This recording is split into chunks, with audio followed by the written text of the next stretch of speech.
I'm on the spot. I'm more nervous now than being on stage.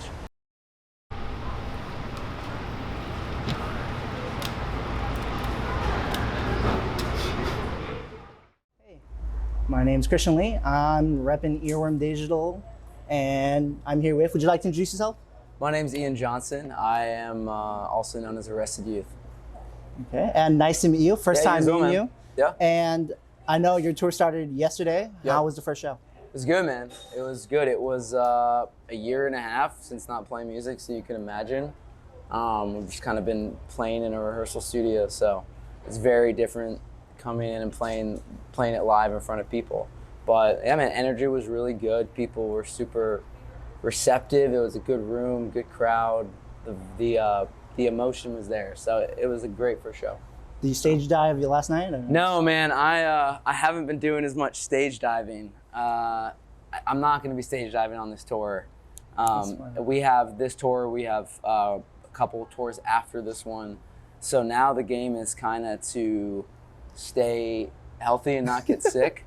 Because if you're a touring musician now and you get sick, you jeopardize all your other shows and all your other tours. So now it's like, you gotta play it smart. And stage diving got nixed in that strategy.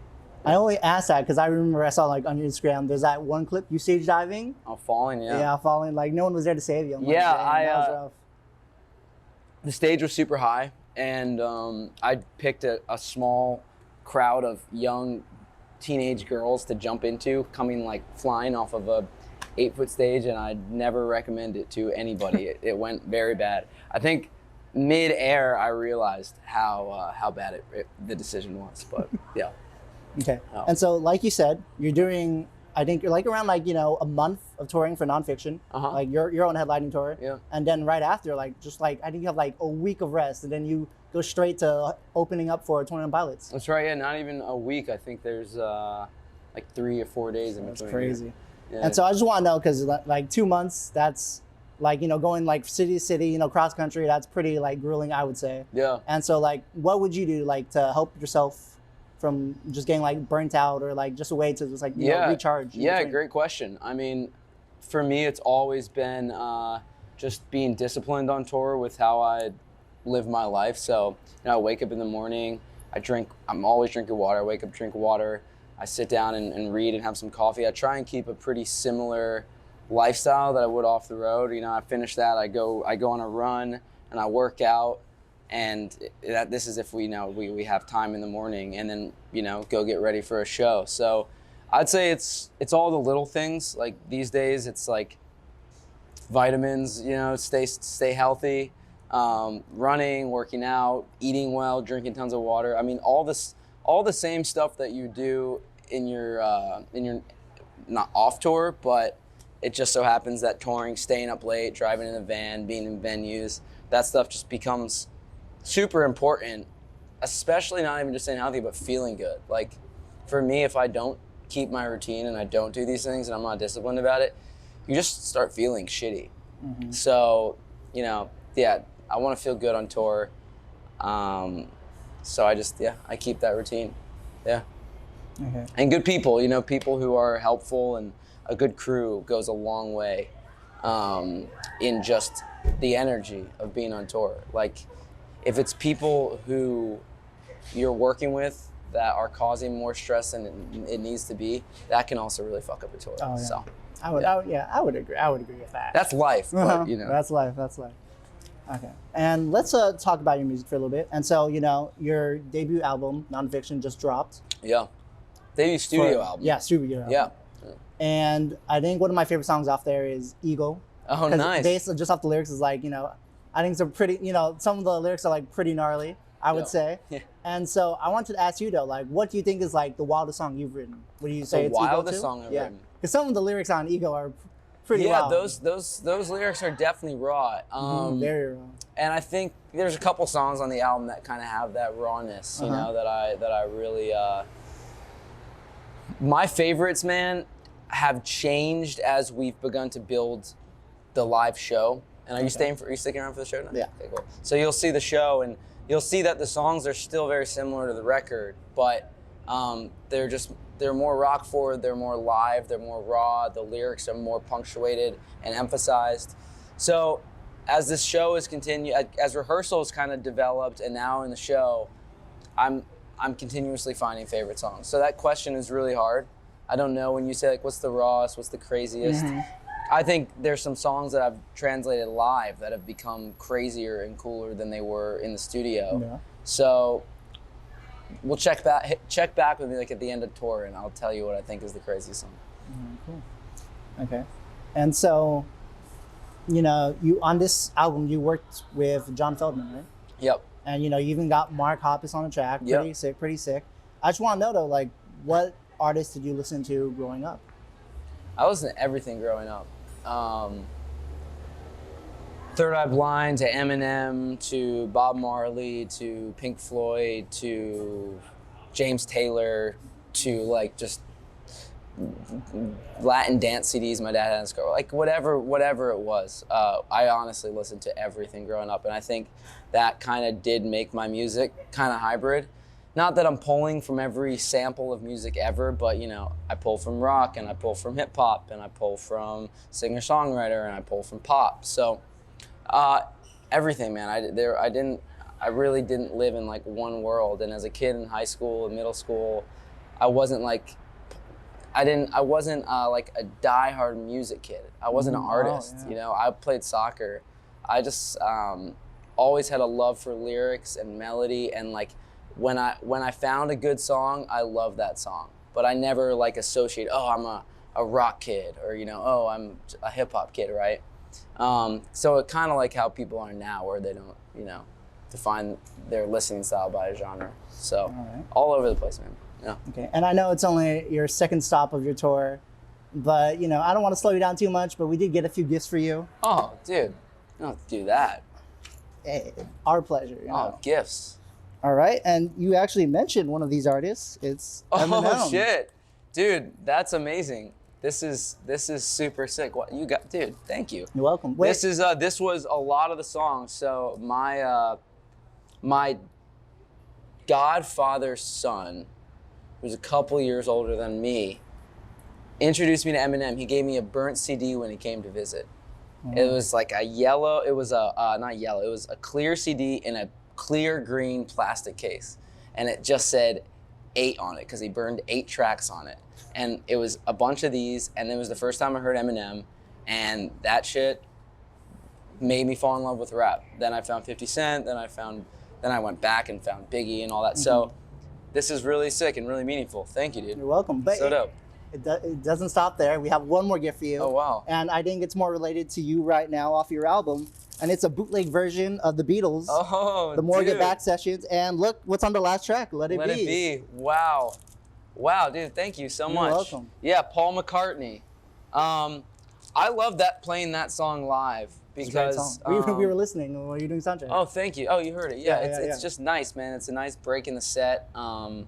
And it's just got good energy, and it's nice. You know how much hip hop and rock we have in the songs. It's nice to have a song on tour that really slows down, and that's awesome, man. Thank you. So sick. Okay, and you know, speaking like one of I think the lead singles off Nonfiction was "Find Your Own Way," right? Find My Own Way, yeah. Yep. And I know it has Mark Hoppus on it, you know, and San Diego, you know, known for Blink-182. Yeah. But that's not the first time you've collabed with Blink-182, right? That was the first time I had them on a record, yeah. Really? Here, let me show you something. That's awesome, dude. Yeah. How'd you find that? Hey, we have our ways. What can I say? Amazing. Wow, yeah, Ian J. Bleep that out. No, I'm just kidding. That's so sick. That was like one of the first songs I ever put out in high school. That's crazy. So dope. Lettermans and Wayfarers. Yeah. If you can find it, I think there's a download link to that. Great mixtape. You've heard the mixtape? I've heard a few songs. That's incredible. Yeah, wow. And when I found out, I'm like, dang, I couldn't believe it was me. Arrested Youth, yeah. Yeah, dude, yeah. There's a couple people who continue to find it. Like every now and again, someone will hit me up on like Instagram or something and be like, "Is Ian J? Were you Ian J?" And I'm like, "Yeah. Like, how'd you find it?" And it's always something weird, but The internet, dude. You can find. I guess you can find anything. And like in a few interviews, you know, you've talked about your past as E&J before, and you know, you didn't think it was a right fit for you, and then you moved on to college and, you know, study business. Yep.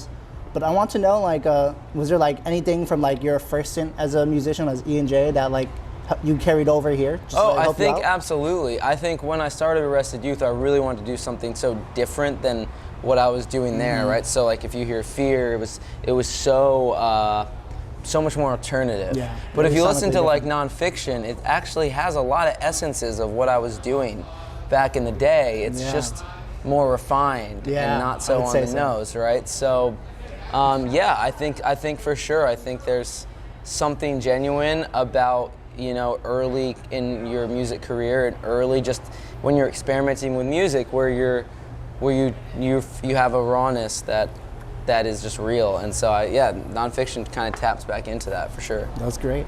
And you know, I don't want to dive into the past too much, but I have one last question about it. And so your tour manager is Cal.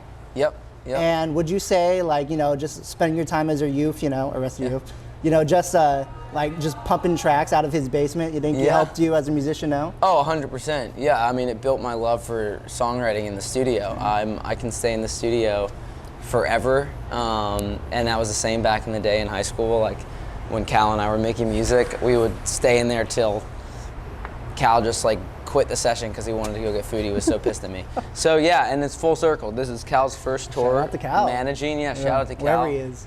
First tour managing, so that's like super full circle. He got me on a microphone and now he's managing the tour. So yeah, man, super special. That's cool. Okay. And my last question for you is, you know, I've heard you have like, what, 3 street teams? Yeah, there's a couple out there. You have a few street teams. You've done like an EP with the fans. Yep. And like even right now as we're speaking, you even have fans that's lined up for hours just waiting for you. Yeah. And so I just want to say, what makes you think that why you have such a hardcore fan base, you know, like ride or die? I just think, at the end of the day, man, I just think people connect with the lyrics and the forwardness of what Arrested Youth is. I would agree. And they relate, they resonate, they find something in it that feels familiar to their life. And I mean, you find something like that, same with me. I find an artist who I can really connect to and feel like I know that guy through his music. I think that just makes people want to be a part of it and connect with it. So yeah, I appreciate the support so much that people show Arrested Youth. For me, it's always been making music to find that connection. You know, like back in the day when I was making music for E&J or when I was even messing around with music, you know, I still love fun songs and party songs and all that kind of stuff. It's cool. But Arrested Youth was built to just have some meaning that people could connect to and move on in their life and take something away from. So it's cool. It's cool to see it, and it means a lot. Yeah. Thank you. Yeah. And I think this means a lot, man. Thank you for doing this. Hey, anytime. Anything for Arrested Youth, you know. Thank you, dude. Well, I hope you guys enjoyed the show tonight.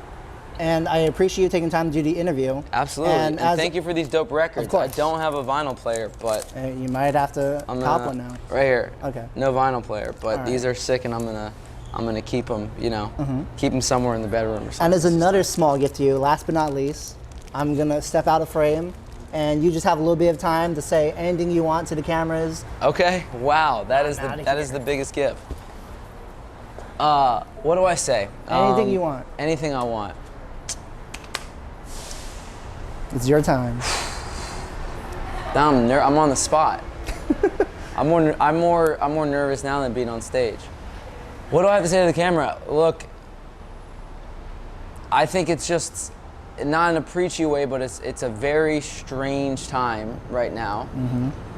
You feel it even on the road. You feel it at shows. Like stepping into a room yesterday with a live audience, you still feel the effects of this last year and a half of this pandemic really weighing on people. And I feel like everyone has had a lot of different experiences in this past year and a half that have been tough. So all I can really say is I just hope if you're watching this and if you're connecting with my music or you're just coming through this randomly, I hope you're finding a way to stay positive, stay healthy, stay safe.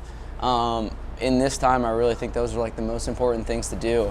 I'm right there with you trying to move forward and build my music career do shows and move on with my life, and I know we're all struggling to do that. So I'm sending you my best and wish everyone good luck. Yeah.